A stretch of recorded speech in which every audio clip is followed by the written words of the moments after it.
Assalamualaikum warahmatullahi wabarakatuh.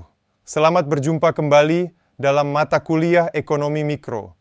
Kita kembali untuk menjelajahi lebih dalam tentang ekonomi mikro.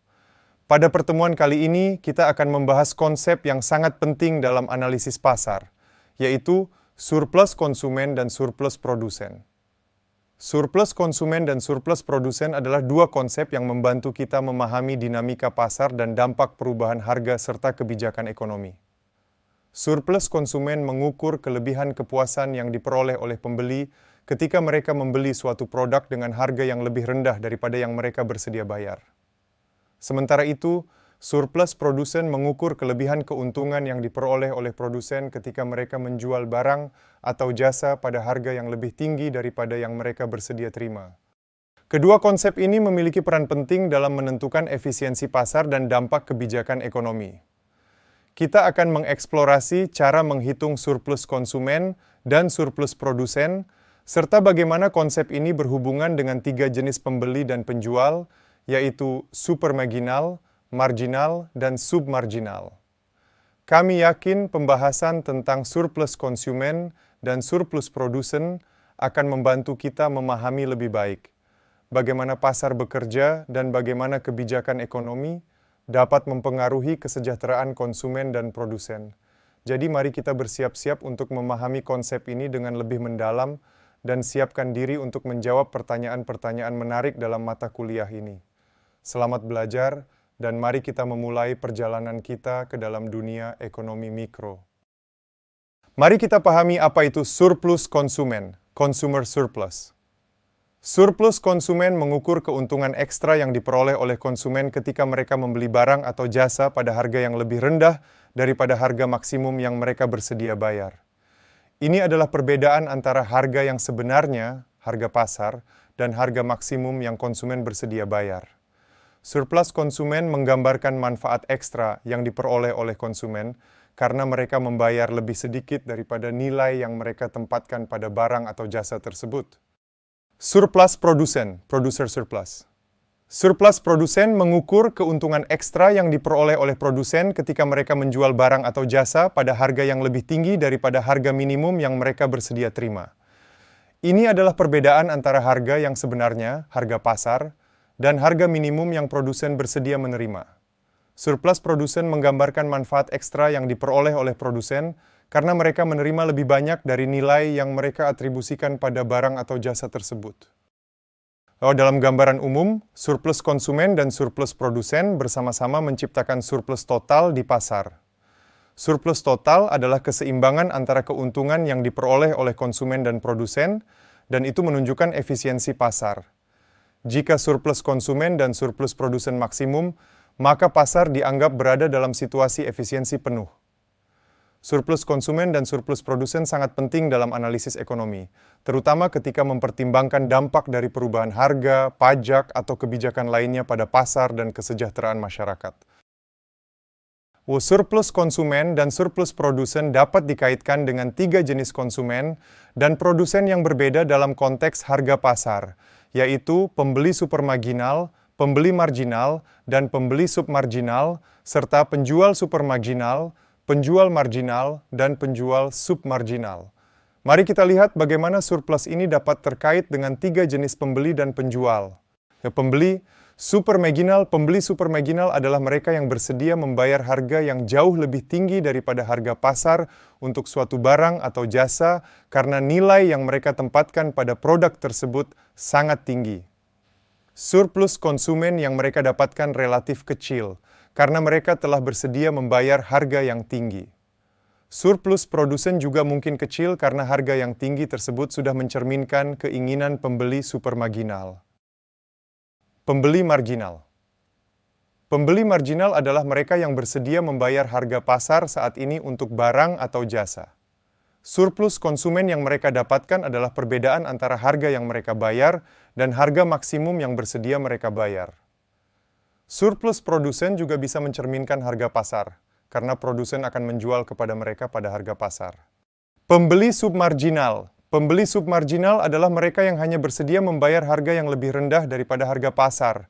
Mereka tidak akan membeli barang atau jasa pada harga pasar. Surplus konsumen bagi pembeli submarginal adalah nol, karena mereka tidak membeli pada harga pasar.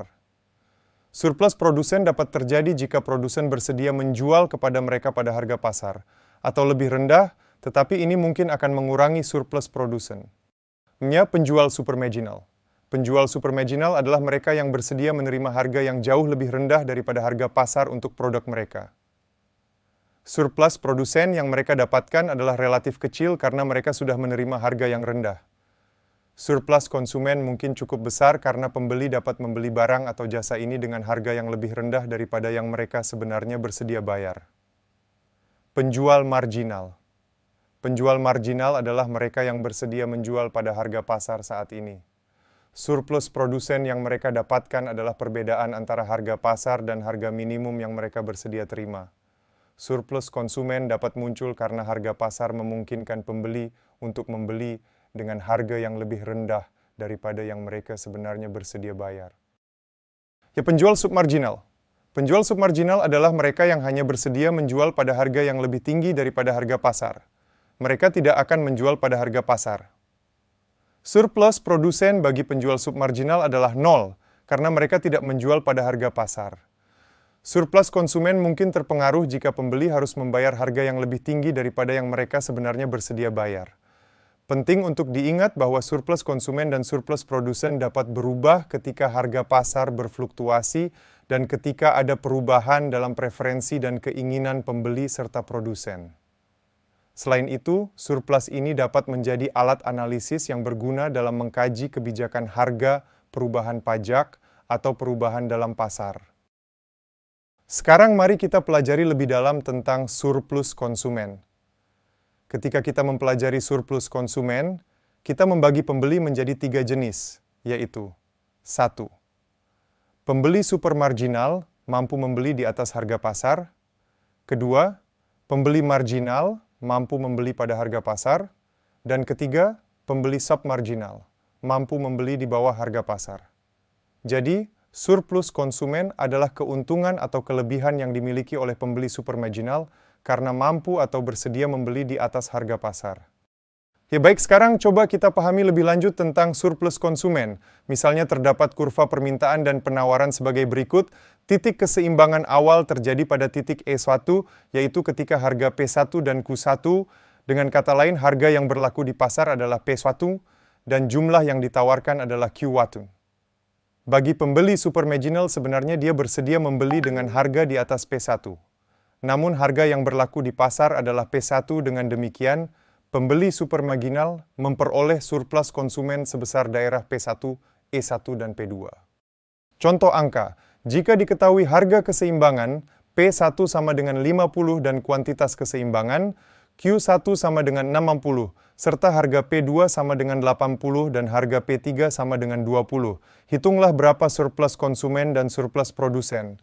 Untuk pertama akan kita hitung dulu surplus konsumennya, selanjutnya di bagian depan nanti akan kita hitung surplus produsen. Untuk menghitung surplus konsumen kita menggunakan rumus. Surplus konsumen sama dengan setengah dikali harga pasar dikurang harga keseimbangan dikali kuantitas keseimbangan. Maka kita akan mendapatkan sebagai berikut.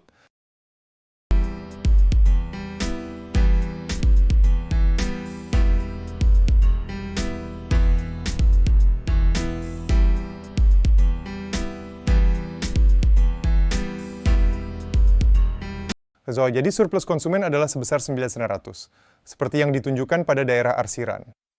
Artinya konsumen dapat menyimpan sebanyak 900, karena tidak digunakan untuk membeli barang atau jasa, disebabkan harga yang berlaku di pasar di bawah ekspektasinya. Konsumen sebenarnya bersedia membeli dengan harga 80, tetapi harga yang berlaku di pasar hanya 50 saja. Inilah yang disebut dengan surplus konsumen.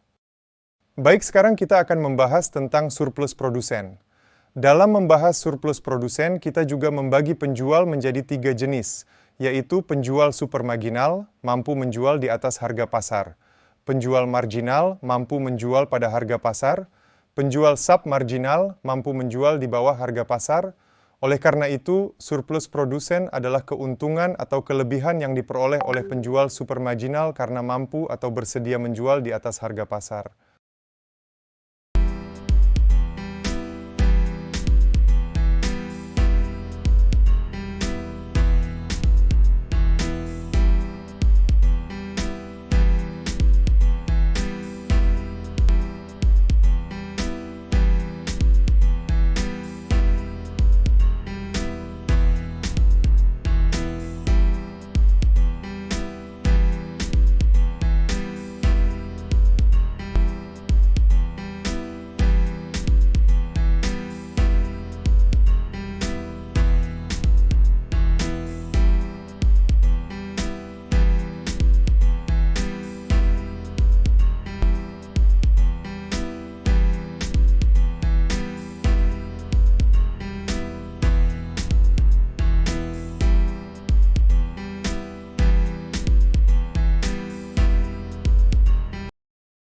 Jadi besarnya surplus produsen adalah 900, seperti yang ditunjukkan pada daerah arsiran. Artinya produsen dapat menghemat sebanyak 900 karena harga jual barang lebih tinggi dari harga yang bersedia dijual. Produsen sebenarnya bersedia menjual dengan harga 20 per unit, tetapi harga yang berlaku di pasar sebesar 50. Inilah yang disebut dengan surplus produsen yang diperoleh dari selisih harga yang berlaku di pasar P1 sama dengan 50 dengan harga yang bersedia dijual P2 sama dengan 20. Pemahaman tentang surplus konsumen dan surplus produsen penting dalam ekonomi. Ini membantu konsumen membuat keputusan bijak dalam berbelanja dan membantu produsen dalam mengoptimalkan produksi. Bagi pengambil kebijakan, surplus membantu dalam merancang kebijakan ekonomi yang efektif. Dengan pemahaman ini, efisiensi alokasi sumber daya dapat ditingkatkan dan keputusan ekonomi yang lebih baik dapat diambil.